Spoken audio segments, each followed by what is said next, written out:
សួស្តីបងប្អូនអ្នកសិក្សារូបវិទ្យាទាំងអស់គ្នាថ្ងៃនេះអ្នកគ្រូមានលំហាត់រូបវិទ្យាថ្នាក់ទី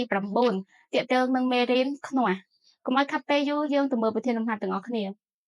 គេប្រើរបាល់ដៃមួយមានប្រវែង 1.2 ម៉ែត្រនេះប្រវែងនេះ 1.2 ម៉ែត្រដូចនៅក្នុងរូបនេះជាខ្នោះសម្រាប់គាស់ម៉ាស់60គីឡូក្រាមនេះគឺម៉ាស់យើង60គីឡូក្រាមចំណុចចម្រនៃខ្នោះស្ថិតនៅចម្ងាយ30សង់ទីម៉ែត្រពីបន្ទប់ចំណុចចម្រយើងប្រវែង30សង់ទីម៉ែត្រពីបន្ទប់គេឲ្យយើងគណនាផលមេកានិកនៃខ្នោះនិងកម្លាំងចលករ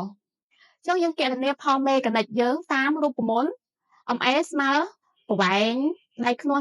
ចលករចែកឲ្យប្រវែងដៃខ្នោះទប់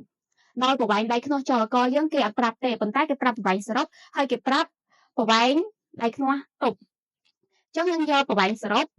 1.2 ដកឲ្យ 0.3 ស្មើ 0.9 ម៉ែត្រដោយ DA យើងស្មើ30សង់ទីម៉ែត្រប្របែកទៅជាម៉ែត្រស្មើ 0.3 ម៉ែត្រអញ្ចឹងយើងបានផលមេកានិកយើងស្មើ 0.9 ចែកឲ្យ 0.3 ស្មើ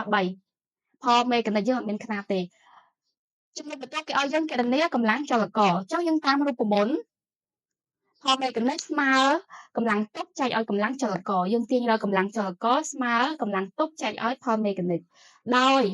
កម្លាំងទប់យើងគេប្រាប់ម៉ាស់60គីឡូក្រាមអញ្ចឹងយើងបំបែកវាទៅជាញូតុនអញ្ចឹងយើងបានម៉ាស់គុណឲ្យសន្ទុះទំនាញដីអញ្ចឹងបាន60គុណឲ្យ10ស្មើ600ញូតុនអញ្ចឹងយើងបានកម្លាំងចលករយើងស្មើ